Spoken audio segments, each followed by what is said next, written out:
जय हिंद दोस्तों, कैसे हैं आप सभी। उम्मीद है आप सब काफी अच्छे होंगे, स्वस्थ होंगे और अच्छे से अपनी बोर्ड की तैयारी को भी कर रहे होंगे। दोस्तों, पिछली कक्षा में हमने आपसे गणित का एक टेस्ट लिया था छोटा सा, जिसमें हम लोग 50 से 60 क्वेश्चन के लगभग में किए थे और उसमें आपका अधिकतम क्वेश्चन सही भी हुआ था। तो मुझको पता चल गया है कि आप लोग की तैयारी बहुत ही अच्छी चल रही है। आज की कक्षा में हम लोग बोर्ड एग्जाम को ध्यान में रखते हुए कक्षा 10 के फिजिक्स का एक बेहद ही इम्पोर्टेंट क्वेश्चन करने जा रहे हैं, जो आपके एग्जाम के लिए काफी ज्यादा इम्पोर्टेंट है। और आपने थंबनेल में देख भी रखा होगा कि हम लोग अवतल दर्पण में सिद्ध करना सीखेंगे, कैसे हम लोग अवतल दर्पण में एफ बराबर आर बाई टू को साबित करते हैं, सत्यापित करते हैं। ठीक है। और बिल्कुल आसान तरीके से सीखेंगे, आपको नहीं समझने का कोई चांस ही नहीं है, पूरा का पूरा क्वेश्चन आप लोग समझ जाएंगे। और इस क्लास को करने के बाद आप लोग खुद से इस टाइप के क्वेश्चन को कर पाएंगे बोर्ड एग्जाम में। ठीक है। और ऐसे बनाएंगे ना, इस तरह से मैं सिखाऊंगा कि आप लोग वो एग्जाम में ऐसे ही बना के आना है, तो आपको फुल में फुल नंबर मिल जाएगा। ठीक है, मतलब 6 में 6 नंबर मिल जाएगा। जी हाँ, आपके बोर्ड एग्जाम में जो फिजिक्स का लॉन्ग क्वेश्चन आता है वो 6 नंबर में आता है, बाकी सारा का 5-5 नंबर में आता है। ठीक है, तो काफी इंपॉर्टेंट है। एक नंबर तो और बढ़ गया भैया, 5 नंबर से 6 नंबर हो गया, इसलिए इंपॉर्टेंट है। प्रश्न है कि अवतल दर्पण में सिद्ध करें एफ बराबर आर बाई टू, मतलब अवतल दर्पण में हम लोगों को प्रूव करके दिखाना है कि एफ बराबर जो है आर बाई टू होता है। कैसे करेंगे इसको देखते हैं। और एक बात मैं आपको और बता दूं कि इसका पीडीएफ के लिए आप जो है हमारा डिस्क्रिप्शन बॉक्स चेक कर लीजिएगा। डिस्क्रिप्शन बॉक्स में आपको इसका पीडीएफ मिल जाएगा। ठीक है, बिल्कुल फ्री में उपलब्ध है, आराम से आप लोग डाउनलोड कर लीजिएगा। अच्छा, अवतल दर्पण में सिद्ध करना है तो अवतल दर्पण बनाना पड़ेगा कि नहीं बनाना पड़ेगा? बिल्कुल बनाना पड़ेगा। तो अवतल दर्पण कैसा होता है, तो आप लोगों ने अवतल दर्पण कई बार बना भी रखा होगा। अवतल दर्पण कुछ इस रूप में होता है, जिसका पेट अंदर होता है। ठीक है। और इसको अभी तो शीशा है, इसको रंगेंगे तब तो दर्पण बनेगा, तो रंगना भी जरूरी है। अच्छा, जैसे जैसे बना रहे हैं वैसे वैसे नाम देते जाते हैं। दर्पण का क्या नाम दिया जाए? कुछ भी नाम दे दीजिए, एम एन दे दीजिए, एम एम डैश दे दीजिए, एन ए बी सी दे दीजिए, जो देना दे दीजिए। मैं एम और एन नाम दे देता हूँ। अवतल दर्पण का नाम हो गया एम एन। ठीक है। अब दर्पण होता है तो दर्पण का एक मुख्य अक्ष होता है, ये भी आप लोग जानते होंगे। तो ये मैंने बनाया इसका मुख्य अक्ष। और मुख्य अक्ष का जो बिंदु, मतलब दर्पण का जो बीचों बीच बिंदु होता है, उसको हम लोग ध्रुव बोलते हैं।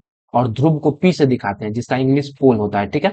अच्छा, इस पे फोकस भी होता है और इसी की तरफ वक्रता केंद्र भी होता है। दोनों चीज बना दिया हमने। अच्छा, इतना चीज तो मतलब अवतल दर्पण जब भी बनाएंगे इतना चीज तो बनाना है 100%।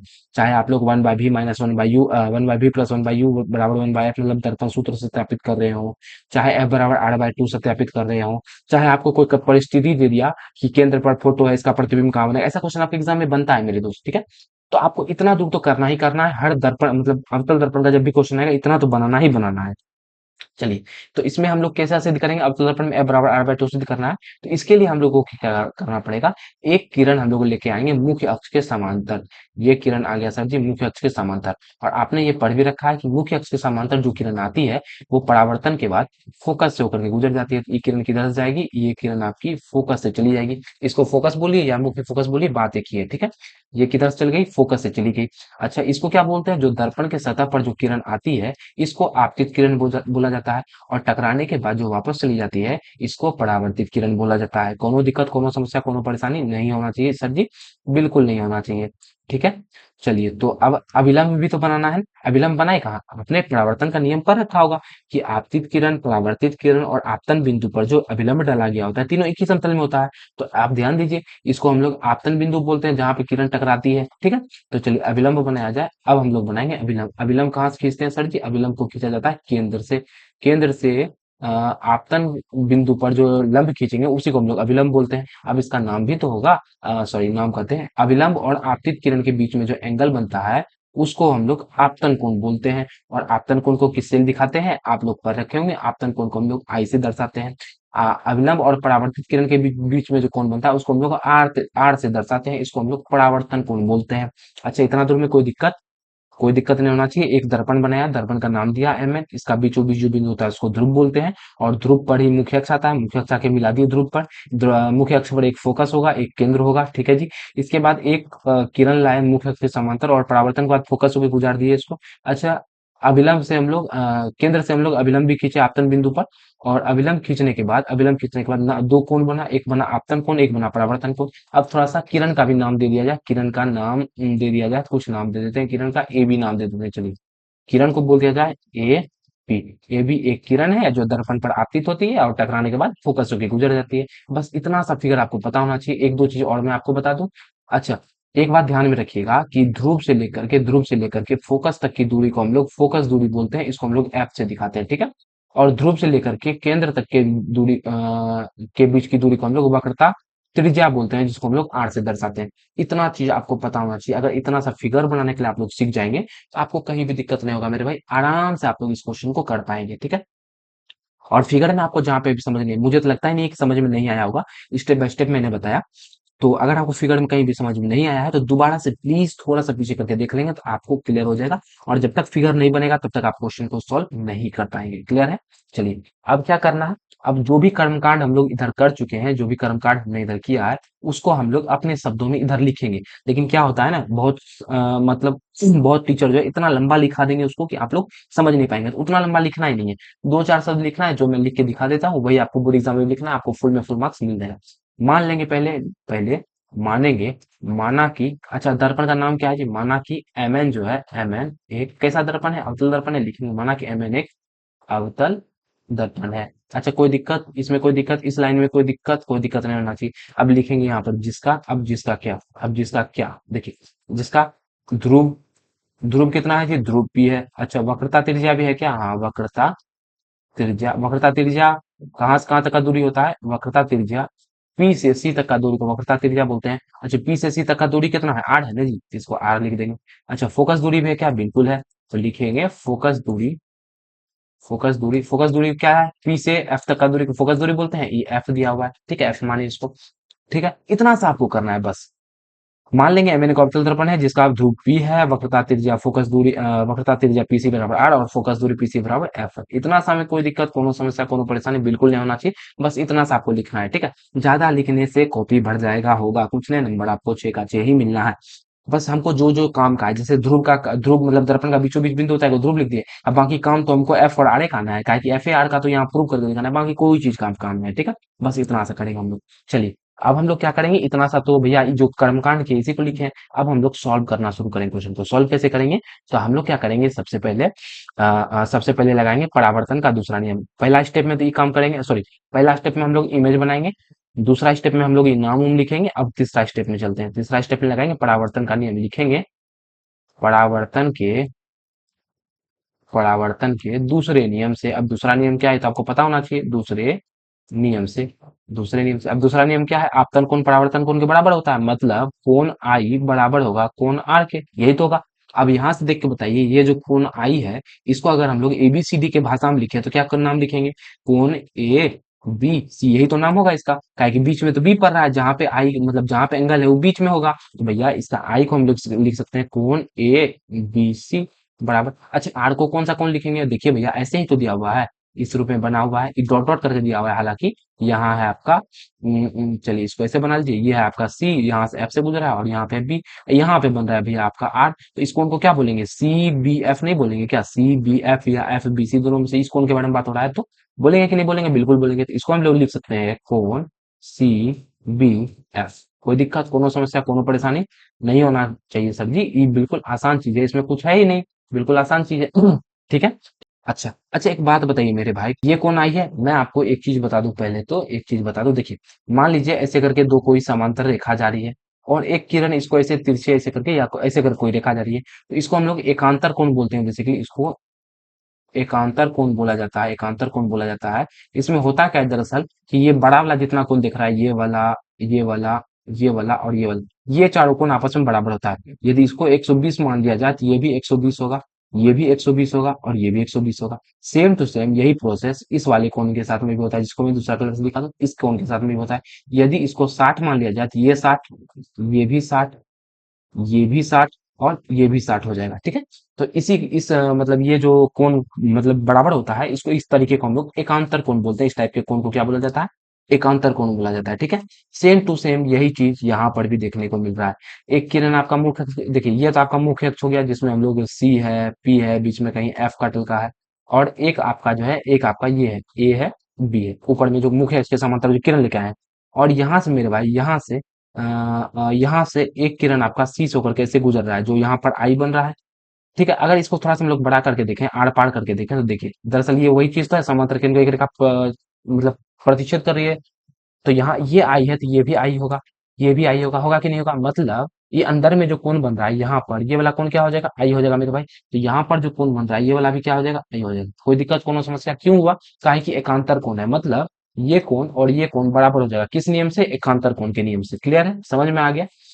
ठीक है, तो एकांतर कोण से ये दोनों आपस में बराबर हो जाएगा। चलिए यहाँ पे लिखा जाए, इसको थोड़ा सा ऊपर कर लिया जाए। ठीक है, चलिए जी, तो क्या लिखेंगे हम लोग, अब हम लोग लिखेंगे कोण, कोण ए बी सी जो है बराबर हो जाएगा किसके, कोण बी सी एफ के। किसके बराबर हो जाएगा, कोण बी, कोण सी और कोण एफ के। ये जो है बराबर हो जाएगा कोण बी सी एफ के। क्यों होगा, क्यों होगा, कहाँ से होगा, तो ये हो जाएगा आपका एकांतर कोण से। किससे बराबर हो जाएगा मेरे भाई, एकांतर कोण के कारण। क्यों बराबर हुआ, क्योंकि ये क्या है, एकांतर कोण है। कोई दिक्कत, कोनो समस्या, एकांतर कोण आपको समझ में आ गया होगा कि दो समांतर रेखा कोई को तिरछा वाला रेखा से काटती है, तो ये कोण, ये कोण, ये कोण और ये कोण आपस में बराबर होता है, और बड़का वाला कोण आपस में बराबर होता है। तो उसी से हम लोग ये छोटका छोटका कोण को आपस में बराबर कर दिए। अब एक चीज अगर आप लोग देखें, एबीसी जो है इसके भी बराबर है, एबीसी जो है इसके भी बराबर है, मतलब कि यदि एबीसी दोनों के बराबर है तो ये दोनों भी आपस में क्या होगा, बराबर होगा। तो लिखेंगे अतः, अतः वतः अतः, ये इसको समीकरण एक दे देते हैं पहले, इसको बोल देते हैं समीकरण एक, और इसको बोल देते हैं समीकरण दो। और अब आप लोग समीकरण एक दो से लिख सकते हैं, अ, अब आप लोग समीकरण एक दो से लिख सकते हैं मेरे भाई। अब हम लोग लिख सकते हैं समीकरण, समीकरण एक तथा, एक तथा दो से। अच्छा, एक तथा दो से क्या हो जाएगा भैया, दोनों का एलएचएस बराबर है तो आरएचएस बराबर हो जाएगा, मतलब कोण सी बी एफ बराबर हो जाएगा कोण बी सी एफ। ठीक है, अच्छा अभी तो हमको बराबर बराबर फिगर का जरूरी पड़ते रहेगा, तो फिगर को हम लोग क्या करते हैं, फिगर को हम लोग नीचे लेके आ जाते हैं। ठीक है, चलिए ये तो फिगर में नीचे ले आया। अब आप समझिए, कोण सी बी एफ, कोण सी बी एफ मतलब ये वाला कोण, और कोण B C F, B C F मतलब ये वाला कोण, ये दोनों कोण आपस में क्या है मेरे भाई, ये दोनों कोण आपस में बराबर है। मतलब अगर आप लोग ध्यान से देखें तो ये एक त्रिभुज का निर्माण कर रहा है मेरे भाई। कैसा त्रिभुज है सर जी, तो मैं त्रिभुज आपको दिखा दूं। आ, ये जो है कुछ इस टाइप का त्रिभुज है, ये ऐसे गया, यहाँ आया, और ये त्रिभुज बन गया आपका। ये किसी त्रिभुज का फॉर्मेशन कर रहा है, और जिसमें ये कोण और ये वाला कोण दोनों कोण आपस में बराबर है। तो एक त्रिभुज का दो कोण जब आपस में बराबर हो जाए तो इसको हम लोग कौन सा त्रिभुज बोलते हैं, इसको हम लोग समद्विबाहु त्रिभुज बोलते हैं। तो लिख सकते हैं हम लोग लिख सकते हैं, अतः जब एक त्रिभुज का दो कोण बराबर हो गया तो अतः त्रिभुज, किस त्रिभुज के बारे में बात हो रहा है, सी बी और एफ, अतः त्रिभुज सी बी एफ क्या, एक समद्विबाहु त्रिभुज है, समद्विबाहु त्रिभुज है। समद्विबाहु त्रिभुज क्यों है, आपको समझ में आ गया होगा, क्योंकि इसका दो कोण आपस में बराबर है। अच्छा, जब दो कोण समद्विबाहु त्रिभुज है तो दो भुजा भी तो बराबर होगा। अब कौन कौन भुजा बराबर होगा, तो देखिए भैया, ये भुजा, ये वाली भुजा, ये तो बहुत सबसे बड़ी भुजा है, ये तो सबसे बड़ी है, इस तो बराबर हो नहीं सकता। तो बराबर कौन होगा, ये वाला और ये वाला भुजा आपस में बराबर होगा, मतलब इसलिए इसलिए क्या हो जाएगा, सी एफ बराबर हो जाएगा किसके, एफ बी के बराबर हो जाएगा, क्योंकि समद्विबाहु त्रिभुज है, दो भुजा भी तो बराबर होगा। कोनो दिक्कत, कोनो समस्या नहीं होना चाहिए। चलिए जी, अच्छा इसके बाद क्या करते हैं हम लोग, एक पॉइंट लिखते हैं दोस्त, मुझे भी नहीं पता ये क्यों लिखा जाता है। तो हम लोग मान लेते हैं, ऐसा लिखते क्या है वो मैं आपको बता दूं। अब देखिए, अब हम लोग क्या करेंगे, अब यहाँ लिखा जाता है कि जब, जब बिंदु, बिंदु बी, बिंदु पी के, बिंदु पी के अत्यंत, अत्यंत निकट हो। यहाँ पे क्या थोड़ा सा, यहाँ पे लोचा क्या हो जाता है मेरे भाई, मान लिया जाता है, मान लिया जाता है, ऐसा मान लेते हैं हम लोग कि ये वाला जो बिंदु है ना, ये वाला जो बिंदु बी है, ये बिल्कुल जस्ट पी के पास, मतलब यहाँ पे पहुंच जाए, बी जो है यहाँ पर पहुंच जाए। अगर बी यहाँ पर पहुंच गया मेरे भाई, तो क्या हो जाएगा, जितना एफ बी का वैल्यू है यदि, तो क्या हो जाएगा, एफ बी यहाँ पर आ जाएगा मेरे भाई। एफ बी जो है, ये डॉट डॉट करके दिखा दूं, एफ बी लगभग लगभग यहाँ पर आ जाएगा। ठीक है, और यदि एफ बी यहाँ पे आ गया, इसका मतलब है, इसका मतलब हो गया कि भैया, जितना दूर यहाँ से यहाँ तक एफ पी है ना, लगभग लगभग उतने दूर यहाँ से यहाँ तक एफ बी हो जाएगा, मतलब एफ पी और एफ बी जो है लगभग बराबर हो जाएगा। इसका मतलब जब बी पी के बहुत नजदीक होगा, तो एफ पी का वैल्यू जो है बराबर हो जाएगा एफ बी के। कैसे होगा, लगभग लगभग बराबर हो जाएगा। होगा कि नहीं होगा, बिल्कुल हो जाएगा।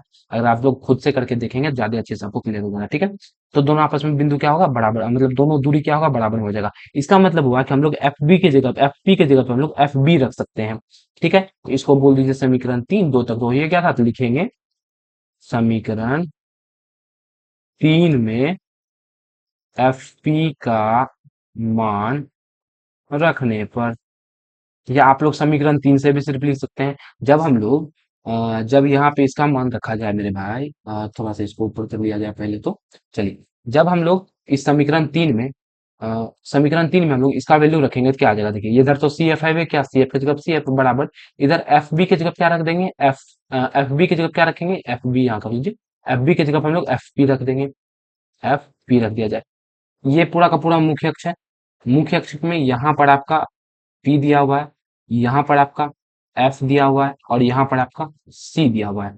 दूरी हम लोगों को किसका किसका पता है, हम लोग को पता है कि यहाँ से यहाँ तक का दूरी को हम लोग एफ बोलते हैं, और यहाँ से यहाँ तक का दूरी को हम लोग आर बोलते हैं, ये पता है, ठीक है। अब देखिए, एक तो आपका सी एफ दिया हुआ है, मतलब ये दूरी दिया हुआ है, और एक आपका दिया हुआ है एफ पी, मतलब ये वाला दूरी दिया हुआ है। हम लोगों को पी से सी तक का दूरी पता है, पी से एफ तक का दूरी पता है, लेकिन एफ से सी तक का दूरी हम लोगों को पता नहीं है। तो हम लोग क्या इसको ऐसे लिख सकते हैं, एफ सी को क्या ऐसे लिखा जा सकता है, पी सी माइनस का पी एफ लिख सकते हैं ऐसा? नहीं लिख सकते, क्यों नहीं लिख सकते, चलिए मैं आपको फिर से समझा दूं। अगर आपको बोला जाए मेरे भाई, चलिए नेक्स्ट पेज ले लिया जाए। अगर आपको बोला जाए कि मान लीजिए ये बिंदु ए है, ये बिंदु बी है, ये बिंदु सी है। आपको बोला गया कि ए से जो बीच की ए से बी तक के बीच का दूरी 10 किलोमीटर है, और आपको बता दिया गया कि सी से बी तक का दूरी जो है आपका 7 किलोमीटर है। तो आपको पूछा कि बता दो कि ए से सी तक का दूरी कितना होगा, तो आप नहीं बता पाएंगे क्या कि एसी जो है गुरुजी, एसी आपका टोटल, मतलब ए बी में जब हम लोग बीसी को घटा देंगे, मतलब कि हम लोग 10 में जब हम लोग 7 को घटा देंगे, तो आपका 3 किलोमीटर निकल जाएगा। सेम टू सेम यही चीज तो वहां पे भी दिया है मेरे भाई, यही चीज तो यहाँ पर भी है कि टोटल में से अगर हम लोग इस दूरी को निकालना है, तो टोटल में से इतना दूरी घटा देंगे। मतलब कि हम लोग एफ सी को हम लोग लिख सकते हैं पीसी माइनस का पी एफ, यही करेंगे यहाँ पर। एफ सी या सी एफ को हम लोग लिख सकते हैं पीसी माइनस का पी एफ। ऐसा क्यों किए, क्योंकि हम लोगों को भैया सी एफ का तो नाम ही नहीं पता था, कुछ नाम ही नहीं पता। इधर हो जाएगा एफ पी।